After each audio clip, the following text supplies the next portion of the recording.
Como todos los días, saludar con mucho cariño a la gente que nos ve de distintos puntos de la región del Maule. Y vamos a comenzar el matinal hoy abordando una temática que es bastante interesante con alguien que ya nos había acompañado anteriormente y que tiene mucho conocimiento relacionado con lo que está pasando en nuestro país desde el punto de vista legal. Así que también le damos los buenos días a Rodrigo Palomo, que está relacionado con el área de la Facultad de Derecho de la Universidad de Talca. Buenos días, Rodrigo, ¿cómo estás? Hola, buenos días, Rocío, buenos días a la gente que está mirando el programa. Un agrado estar de nuevo con ustedes. Igualmente para nosotros, y comentarle a nuestro público también que vamos a estar abordando el área laboral dentro de todo este movimiento social que hoy en día tiene en nuestro país y por supuesto las respuestas que debe dar el gobierno en relación a estas mismas. Nuestras redes sociales hoy en día están disponibles con una pregunta relacionada con el sueldo mínimo para que puedan participar ahí o generar alguna otra pregunta a través de nuestro número de WhatsApp, y nosotros los vamos a ir comentando también para darles esa oportunidad de que participen en esta conversación. Pero comencemos, Rodrigo, hablando acerca de la realidad laboral de nuestro país. Hoy en día ya van varias semanas de este movimiento en el que los independientes aparentemente son los que más han sufrido con todo este movimiento que a muchos ha tenido con bajas ventas. Sí, bueno, las movilizaciones sociales están teniendo un impacto en el mundo del trabajo, tanto en los trabajadores independientes como también en algunos trabajadores subordinados, sobre todo en las pequeñas empresas, en las micro y pequeñas empresas, que son las que tienen un impacto más directo con procesos como este que generan baja de venta y por lo tanto pueden haber un eventual traspaso de ese costo hacia los trabajadores. Sin duda es una movilización que está teniendo un impacto y que va a seguir teniendo un impacto, pero hay que verla en el contexto en que esto ocurre. Efectivamente, aquí una de las demandas centrales tiene que ver con mejorar las condiciones laborales, por lo tanto esperemos que esto sea un impacto coyuntural y en adelante con las medidas que se adopten sean beneficiosas también para todos los trabajadores. Hablábamos atrás de cámara en relación al sueldo mínimo. La gente obviamente tiene el deseo de tener una buena remuneración como cualquier persona, pero ¿cómo hacemos esa comparación en funcionamiento de países más desarrollados y cómo podemos también copiar ese modelo en nuestro país? Dependiendo del rubro, tú me comentabas, hay también ahí una destinación de fondo. Sí, bueno, lo primero que me gustaría resaltar es que efectivamente las cuestiones laborales o las demandas laborales, incluso las que tienen que ver con seguridad social, particularmente las pensiones, son la base de la desigualdad que hoy día se reclama.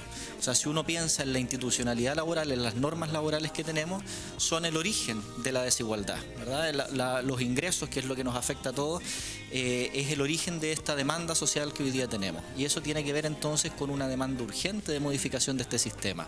En la vez pasada que conversábamos también veíamos de dónde vienen estas normas y es importante tenerlo en cuenta.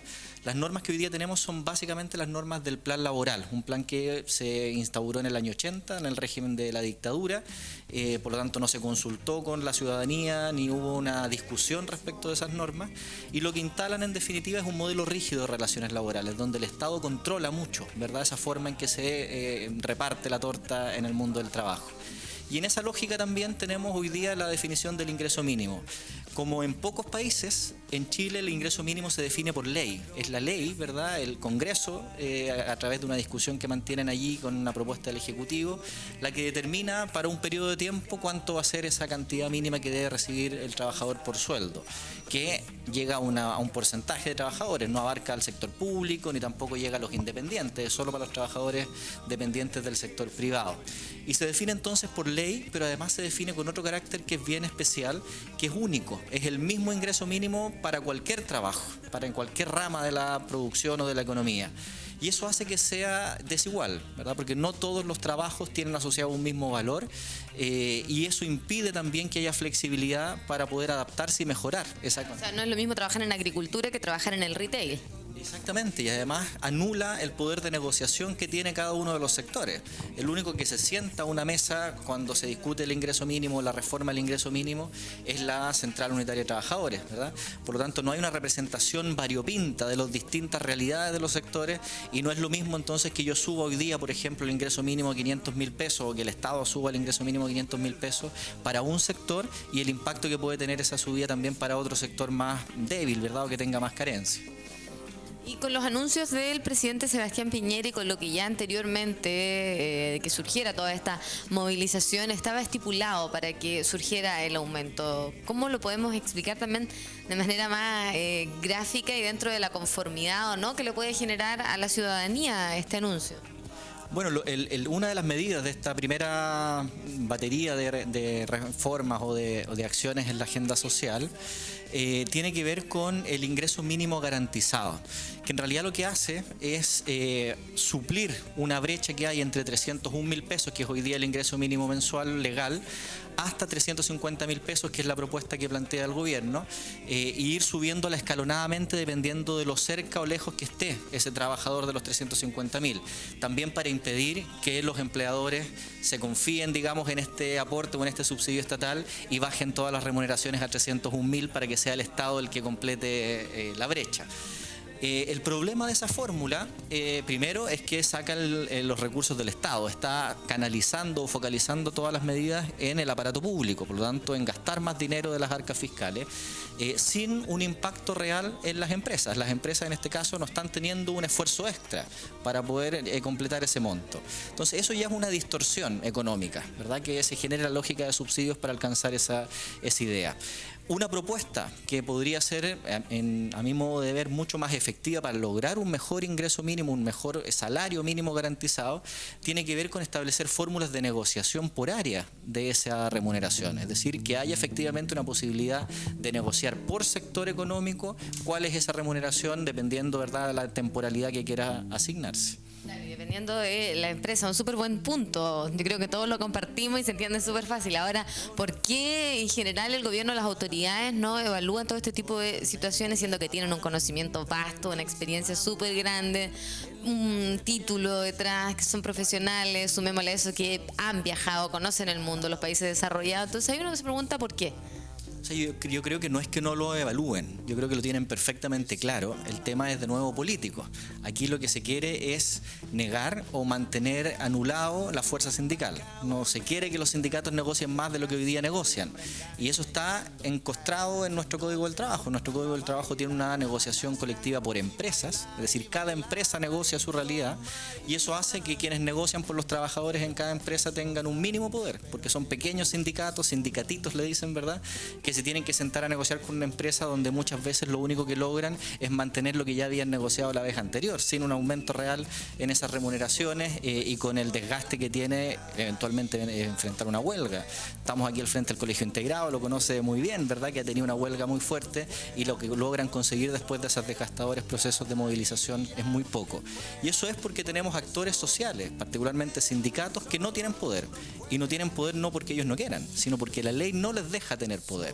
Entonces, mientras no tengamos otra realidad sindical, no podemos negociar, ¿verdad?, directamente esas mejores condiciones laborales y hay que esperar y de nuevo y pedirle prestado al Estado todo este tipo de subsidios. Claro, desde el punto de vista legal, para cambiar específicamente esta área laboral, ¿es necesario entrar a trabajar en la Constitución o basta con generar nuevas leyes que puedan tener estos cambios específicos? Sí, yo creo que efectivamente es necesario un cambio en la Constitución para darle una nueva vuelta a los derechos laborales. La Constitución en su artículo 19 tiene normas sobre el trabajo y particularmente establece el derecho a una remuneración o a un ingreso justo, ni siquiera habla de remuneración, pero no dice qué es el ingreso justo. Uno podría asociarlo, ¿verdad?, a un salario ético, podría asociarlo derechamente al ingreso mínimo mensual, pero no hay una definición y esa falta de concreción hace que en definitiva sea el legislador el que ponga el monto que quiera, ¿verdad? Si uno tuviera efectivamente una posibilidad de negociar colectivamente por rama o a nivel sectorial, cuestión que de nuevo está prohibida en la Constitución que establece la negociación por empresa, entonces tendría un espacio de acción mucho mayor que el que hoy día existe. Día tiene todas esas limitaciones y si hacemos la proyección con las personas mayores, también lo conversábamos atrás de cámara, hoy en día nuestro país está envejeciendo, cada vez las personas jóvenes están teniendo hijos a más retrasada edad y ya no están teniendo 5 o 4 hijos como a lo mejor era la realidad de nuestros abuelos, sino que es 1, máximo 2, esa es la realidad del país. Entonces, ¿cómo se va a alimentar la sociedad del futuro, las personas mayores del futuro, de una juventud que va a ser mucho más minoritaria a lo que hoy en día tenemos en el país? Bueno, el tema del envejecimiento poblacional o los cambios demográficos son un temón hoy día. Yo diría que ahí deberían estar focalizadas las políticas públicas. Y eso tiene impacto en las dos cosas que hoy día estamos conversando. Tiene un impacto en el mercado de trabajo y tiene un impacto también brutal en el sistema de pensiones. Lo que está hoy día claro es que la población chilena está envejeciendo, muy bien lo dices tú, y está constatado que somos el segundo país en Latinoamérica más envejecido, y de aquí al 2025 vamos a ser el más envejecido de Latinoamérica. Y tiene que ver efectivamente con la menor tasa de natalidad, pero también con la mayor proyección de vida de las personas. La gente vive más años porque tiene efectivamente mejores condiciones de vida. Ahora, ¿qué es lo que ocurre? En definitiva, eso con el mercado de trabajo. Primero, que hay gente que está en edad de jubilar, pero que sigue trabajando. Por lo tanto, hay puestos de trabajo que no se regeneran, ¿verdad? Con una posibilidad también de existir discriminación laboral. Piensa tú, por ejemplo, en un trabajador que ha trabajado toda su vida en una empresa, en una determinada función, y es despedido a los 50 años. Su posibilidad de reinsertarse laboralmente es súper difícil, ¿verdad? Porque tenemos problemas de estigmas laborales hacia esa población, ¿verdad? Que no se adapta a la tecnología, ¿verdad? Que tiene más mañas, que le va a salir más caro a la empresa. Por lo tanto, hay un problema en el mercado de trabajo con el envejecimiento poblacional que es bien importante. Y también tiene que ver con lo otro que comentabas tú, que hay una dificultad para poder pensar, por ejemplo, en un retorno a los sistemas de reparto en pensiones. Es decir, que haya una suerte de financiamiento de las pensiones de los más viejos por los ingresos de los más jóvenes. Si tenemos menos jóvenes aportando al chanchito, digamos, a donde sale el dinero, entonces es mucho más difícil financiar las pensiones a los adultos mayores. Por lo tanto, la fórmula hoy día es más compleja que decir, mira, volvemos a lo que había antes de las AFP. Hoy día hay que pensar en fórmulas híbridas, en fórmulas mixtas. Y volviendo a lo mismo, para generar este cambio a corto plazo en la realidad laboral de los chilenos, ¿cuáles son las medidas? ¿Volvemos a que se debe generar este cambio en la Constitución? Yo creo que hoy día es importante pensar en un cambio a la Constitución, pero eso no es una medida a corto plazo. Una Constitución, el otro día lo conversábamos, no se reforma de un día para otro. De 2 años hoy en día aproximadamente, que sería justo el plazo que le queda ejercer al presidente Piñera. O sea, yo creo que esa es la solución de fondo. Si uno habla de medidas estructurales, la medida estructural es modificar la Constitución y hacer una transición laboral, es decir, cambiar por la vía de un consenso social las normas laborales y de seguridad social que hoy día tenemos. Pero entre estos 2 años que se va a demorar eso, hay que tener medidas importantes, y yo creo que en esa lógica sí es una buena medida que se intensifique el pilar solidario, por ejemplo, que es lo que aporta recursos a las pensiones más bajas de los adultos mayores, y que haya un esfuerzo centrado, ¿verdad?, en la mejora del ingreso mínimo mensual real, es decir, que sean los empresarios los que soporten el costo de esta medida en los términos que también se puedan pactar con las excepciones para las pymes, etcétera, que se puedan pactar en su momento. Hoy en día ocurre algo distinto a lo que pasaba hace 30 o 40 años atrás. Volvemos al ejercicio de cuando nuestros padres eran jóvenes. Hoy en día la mayoría de las familias hace un esfuerzo súper grande para que sus hijos puedan tener un título universitario. Otros técnicos, pero generalmente se está enfocado en esto de un título universitario. Lo que pasa es que salen de su carrera y no encuentran trabajo, no hay plaza laboral. Hay muchísimos profesionales que están buscando trabajo hace mucho tiempo y no lo encuentran. Entonces también, ¿qué pasa con eso? ¿Y cómo hacemos que también funcionen las regiones en base a sus propias necesidades? Bueno, eso es un problema que tiene la educación superior en general, ¿verdad? Hasta hace unos 10 años diría yo que las carreras saturadas eran identificables. Uno podía ver, ¿verdad?, que habían ciertas carreras donde muchas universidades estaban generando profesionales para el mercado laboral, pero hoy día eso se da masivamente. O sea, hoy día yo diría que es más fácil identificar a carreras que no están saturadas que las que sí están saturadas. Y los ejemplos son muchos de carreras saturadas, desde mi propia carrera, Derecho, ¿verdad?, a otras carreras que están también en el sector de la salud, etcétera, que hasta hace algún tiempo eran carreras que tenían buenos mercados de trabajo. Piensa, por ejemplo, en las enfermeras, que era básicamente una empleabilidad garantizada, y hoy día eso ha cambiado precisamente porque tenemos una explosión de universidades, hay una poca regulación en la oferta de carreras, y eso hace que, por ejemplo, en ciudades como Talca, que es una ciudad de tamaño intermedio, tengamos muchas universidades ofreciendo carreras que son relativamente baratas de impartir, en el sentido de que solo necesitas un profesor y una biblioteca, y mucha gente entonces que se está después quedando en el mercado de trabajo con muy malas condiciones laborales, o haciendo otra cosa, ni siquiera aquello para lo que estudiaron. Álvaro, te escuchamos. Sí, bueno, quiero saludar a Rodrigo y bueno, en realidad son varias preguntas porque yo siento que cuando nosotros profundizamos en un tema, por lo general siempre ese tema tiene que ver con otro tipo de aristas. Yo sé que también no es quizás el fuerte de Rodrigo, pero estaba yo atentamente un poco también a lo que se comentaba. Partir un poco de la base de lo que tú estabas también consultando sobre la importancia de hacer una modificación en la Constitución.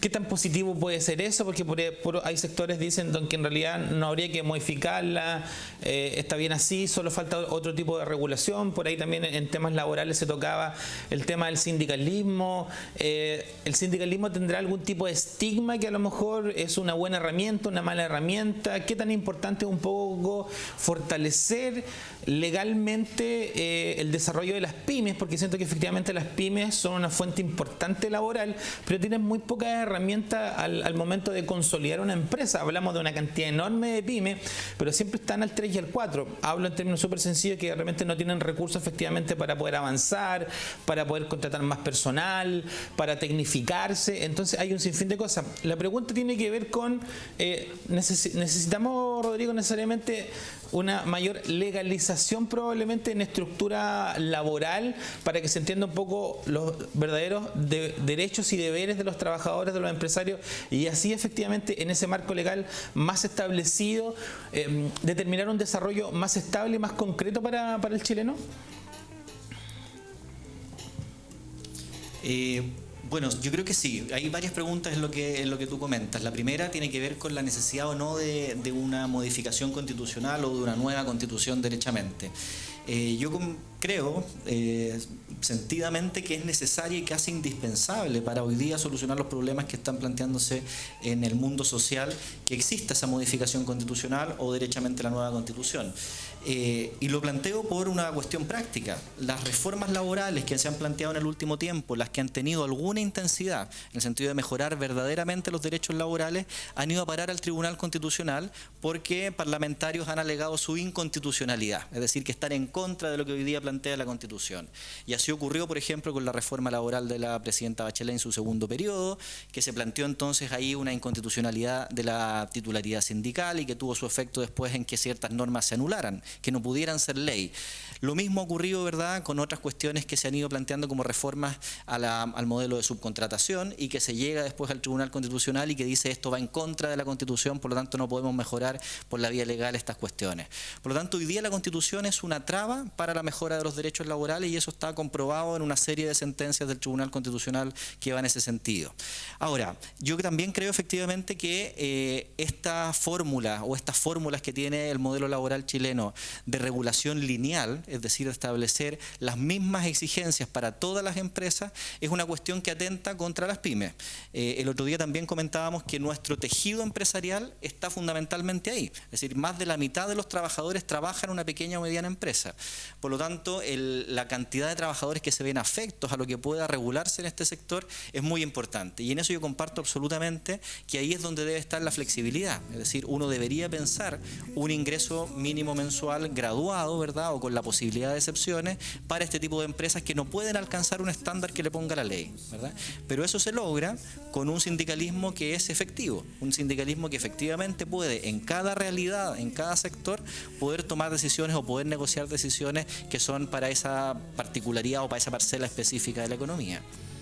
Bueno, son varios temas en general. Si abordamos la realidad laboral de nuestra región particularmente, sus áreas fuertes también se relacionan mucho con el medio ambiente. Hablamos de áreas forestales, de áreas agrícolas, ganaderas, vitivinícolas, en las cuales se está sacando todo lo que la tierra hoy en día ya no tiene para dar. Esa es una realidad a nivel mundial. La sequía era la temática o una de las temáticas que se abordaba muy fuerte antes de que comenzara todo este movimiento social. Pero ¿qué pasa también con estos temas de tenemos que trabajar, tenemos que reinventarnos, pero también tenemos que seguir cuidando el lugar en el que vivimos o si no, no nos va a quedar nada? Sí, efectivamente la región del Maule tiene un mercado de trabajo, unas fórmulas productivas que son bien peculiares, ¿verdad? Es muy fuerte la agricultura, yo diría que es uno de los sectores más potentes en nuestra región, y eso hace que el mercado de trabajo también sea especial. Tenemos una fuerte incidencia de la temporalidad, tenemos muchos temporeros que trabajan con contratos muy cortos, por lo tanto tienen mucha volubilidad en esa búsqueda de trabajo, y eso hace entonces que las necesidades o que las demandas laborales también sean peculiares. Hemos hecho, por ejemplo, en la Universidad de Talca, escuelas sindicales, donde las trabajadoras, particularmente las temporeras, los que reclaman es el derecho a usar bloqueador solar en el campo. O sea, uno dice una cuestión tan básica como salir a las 3 de la tarde o a la hora que sea, ¿verdad?, con el sol encima, poder protegerse, y los empleadores dicen que no pueden usar porque eso puede contaminar la fruta. Entonces, el nivel de vulnerabilidad que pueden tener los trabajadores que tienen alta temporalidad, que tienen bajos salarios y que la verdad lo que hacen es agarrarse a ese puesto de trabajo haciendo lo que sea, es brutal. Y eso ocurre también con los forestales, que tienen una exposición a riesgos laborales muy grandes, ¿verdad?, porque trabajan con maquinarias que son bien peligrosas. Entonces, las peculiaridades de cada sector económico tienen que tenerse a la vista para poder realizar una revolución, ¿verdad?, o al menos una modificación importante al mundo del trabajo. Ahora, no todo le toca a las leyes laborales. Cuando uno piensa, por ejemplo, en que hay que reinventarse, por ejemplo, por los incendios que ocurrieron cerca de Constitución o por la sequía y los problemas del medio ambiente, ahí hay otros órganos estatales que también permiten esa capacidad de reinvención y que aportan subsidios, por ejemplo, a las empresas para que puedan hacer esa reconversión o para formar a trabajadores en nuevos procesos productivos o en nuevos trabajos.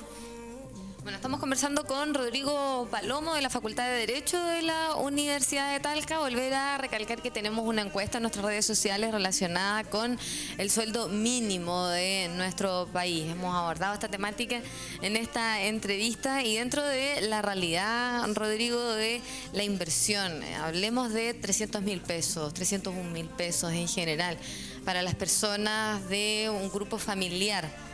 Sabemos que no alcanza con la realidad de la vida, entonces ahí surge también otra temática fuera de lo laboral, que es el sobreendeudamiento. Sí, bueno, los 301.000 pesos son claramente insuficientes para llevar una vida humana digna. Hay un estudio que está presentando en estos días la Fundación Sol que demuestra para qué alcanza el ingreso mínimo mensual, que es básicamente para el transporte de una persona y de vuelta a su lugar de trabajo, con un viaje al día, con 1 kilo de pan, ¿verdad?, también al día, y con la posibilidad de tener, creo que eran 140.000 pesos para arrendar una habitación, ni siquiera una casa. Por lo tanto, es claramente insuficiente esa cantidad y lo que uno tiene que pensar entonces es cómo se mejora esa situación. Por cierto que el aumento del monto del ingreso mínimo es un factor muy relevante, pero también es muy importante que se regulen los precios de los mercados o de los productos básicos que consumen las personas. Cuando uno piensa, por ejemplo, en el precio de los medicamentos, que es otra de las cuestiones que hoy día se discute en la calle, ¿verdad?, eso tiene un impacto directo en la familia, ¿verdad? Lo mismo ocurre con la canasta básica, con los alimentos básicos, ¿verdad? Y en eso entonces hay que poner ojo también, porque no basta con aumentar el monto del ingreso mínimo mensual si es que el costo de la vida en términos generales tampoco está controlado por los mercados que hoy día existen de colusiones y otros de desviaciones del mercado que podemos ir identificando. Entonces es importante tener ahí a la vista esas dos cuestiones, que no basta una sola medida, sino que esto tiene que ser un cambio sistémico. Hablando de desigualdad y de este descontento ciudadano que impera hoy en día en las calles y que se reclama, ¿cuáles son las mayores desigualdades que se dan en el área laboral hoy en día en nuestro país? Bueno, en el mundo del trabajo las cuestiones que se reclaman son fundamentalmente la eficacia de los derechos laborales. Lo que ha ocurrido con el Código del Trabajo en particular y también en buena medida con las normas que regulan al sector público es que existe un mayor reconocimiento de derechos, uno no puede negarlo. Hay nuevos derechos laborales en el último tiempo que se han ido incorporando a las leyes. El problema es que son normas que no se cumplen. Tenemos, por ejemplo, desde hace algún tiempo, normas sobre igualdad de remuneraciones entre hombres y mujeres. Y eso está escrito en el Código del Trabajo. El problema es que no se cumple. Y hoy día uno mira la brecha salarial entre hombres y mujeres y permanece más o menos inalterable de lo que había antes de la reforma. Entonces uno se pregunta, bueno, ¿por qué si yo tengo una ley tengo la mantención de la inequidad social o la mantención de esa vulneración de esos derechos fundamentales? Y las respuestas pueden ser varias. Van, por ejemplo, por una mala fiscalización.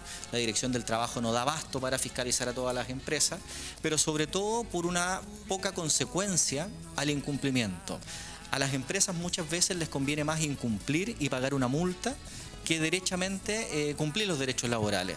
Sale más barato eso. Y lo tienen presupuestado. Si uno mira los presupuestos anuales de muchas empresas, aparece un ítem que es pagar multas. Por lo tanto, está preconcebido que va a haber incumplimiento laboral porque me sale a mí más barato pagar esa multa que pagarle la hora extra a los trabajadores que están haciendo en esa empresa y evitarme así contratar un nuevo turno. Por lo tanto, el tema de la fiscalización y de la eficacia es una cuestión muy importante.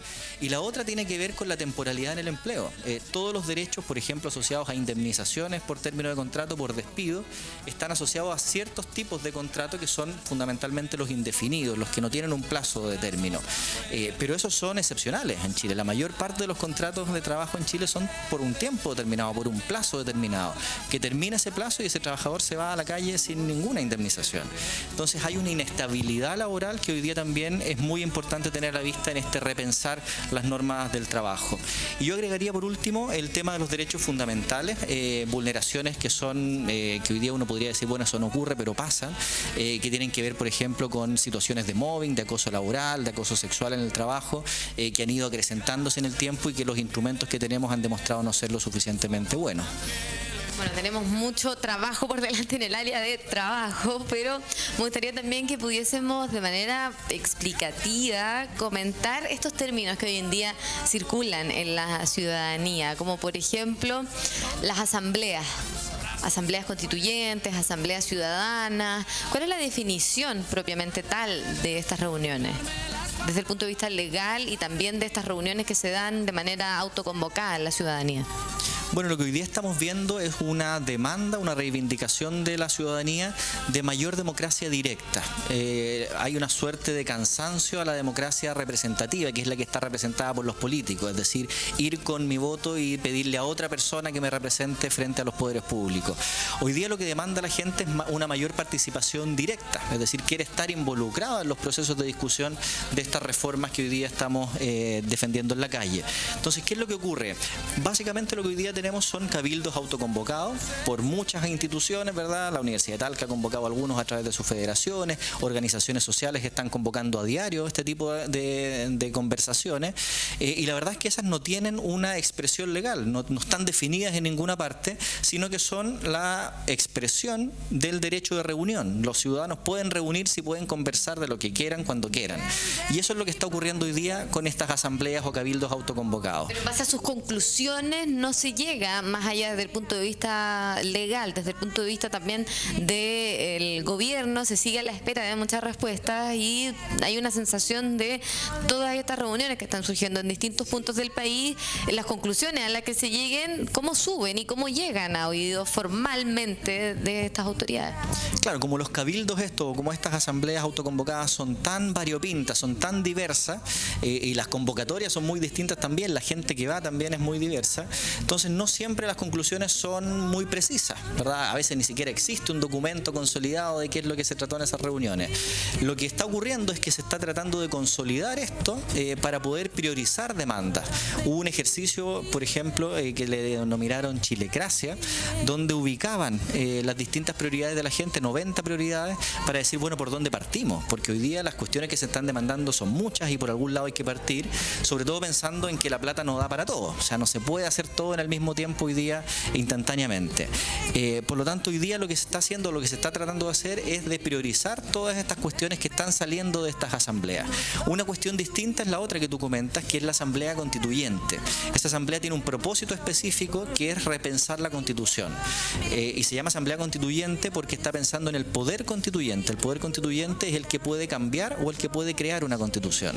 Y eso es lo que hoy día existe también como reivindicación, poder pensar en esta nueva Constitución por esa vía, ¿verdad? Porque la otra vía sería utilizar el mismo mecanismo de reforma que tiene la Constitución actual, que permite su modificación, pero exigiendo muy altos quórum. ¿Una de esas dos sería más fácil, más a corto plazo? ¿Una tiene más inclusión ciudadana también?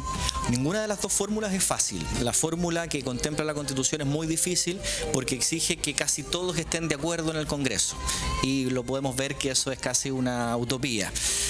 La otra fórmula supone una esta definición política supone básicamente que el presidente de la República acepte el mecanismo, ¿verdad? Acepte que va a haber un nuevo poder constituyente originario que va a cambiar esta constitución por otra nueva. Por lo tanto, también es muy difícil que ocurra esa voluntad política de decir, mira, yo voy a abrirme a la posibilidad de un plebiscito para que sea la ciudadanía la que opine si quiere mantener esta constitución o generar una nueva en los términos que se definen. Bueno, ahí hay un ejercicio también que uno dice, bueno, ¿qué pasa en este momento? ¿Por dónde? Claro, comenzar si las personas que están a cargo de generar el cambio no logran aparentemente ponerse de acuerdo. Bueno, Rodrigo, muchas gracias por tu tiempo y dentro de lo que es la realidad hoy en día, insistiré, muchas personas que están con su trabajo fijo, pero hay muchos otros independientes que también están en un proceso en el que a lo mejor la economía se puede estar viendo un poco alterada, digámoslo así. Entonces también dentro del punto de vista legal y como te señalaba, dentro de estas reuniones o especies de cabildos ciudadanos, en ningún caso debiesen pedirte firmar, tomar tu RUT, porque también hemos escuchado rumores de que en esos casos te pudiesen inscribir en algunos partidos o justamente alguien que sea militante no puede realizar una convocatoria a estas reuniones. ¿Qué hay de cierto en eso desde el punto de vista legal? Bueno, efectivamente, como comentábamos, estos cabildos son expresiones del derecho de reunión. Por lo tanto, puede participar ahí dependiendo de la convocatoria quien quiera. Tampoco es una exigencia que uno se identifique. Normalmente lo hacen por cuestiones de demostrar qué nivel de participación hubo, que toman un registro del nombre, ¿verdad? O de la institución u organización social de donde uno proviene. Pero no es requisito en absoluto, es decir, uno puede participar sin tener que identificarse sin problema. Ahora, han habido ocasiones donde a propósito de otras reuniones se ha utilizado esa información después para aparecer en un partido político y mucha gente después, por ejemplo, llega a votar y aparece, ¿verdad?, en una primaria que no puede votar en una primaria porque está inscrita en un partido X. Por lo tanto, hay que tener cuidado. Efectivamente, yo diría, hay que ver de dónde viene la convocatoria. Hoy día normalmente esas convocatorias a cabildos vienen de organizaciones sociales. Yo pondría más ojo cuando esa convocatoria venga de un partido político, que podría venir también así, lo han hecho algunos con temáticas específicas. Bueno, muchas gracias, Rodrigo, que tengas buen día. Igualmente ustedes, que estén muy bien. Entrevista entonces que tenemos desde Talca en este día soleado en la región, en una mañana que, bueno, tiene varias informaciones, estamos justo en la mitad y continúan las movilizaciones en diferentes lugares de nuestro país, pero la temática laboral siempre es bueno mantenerla e ir aclarando ciertos puntos que vale la pena recalcar. Bueno, muchas gracias a Rodrigo, le deseamos un buen día y ojalá también tener la oportunidad de estar constantemente conversando estos temas que son uno y varios, porque un tema te lleva al otro y es imposible pensar de que efectivamente los temas se muevan también por sí solos, están interconectados de alguna manera y eso es un poco también la realidad de nuestro país, nuestra realidad regional, que también es súper importante conocerla desde el punto de vista académico. Así que gracias y vamos a estar en el transcurso de la mañana comunicándonos, Rocío, para conocer otras informaciones. Así que cuídate, nosotros estábamos haciendo aquí alusión al uso del bloqueador solar por la sombrita si se puede y por ahí harta hidratación, Rocío, antes de seguir la ruta del reporteo. Así que vamos a estar en contacto, Rocío. Sin duda, tenemos bollenes acá para hidratar, así que está todo bien. Muchas gracias, Rocío Lachach desde Talca, conversando con Rodrigo Palomo, académico de la Facultad de Ciencias Jurídicas y Sociales de la Universidad de Talca.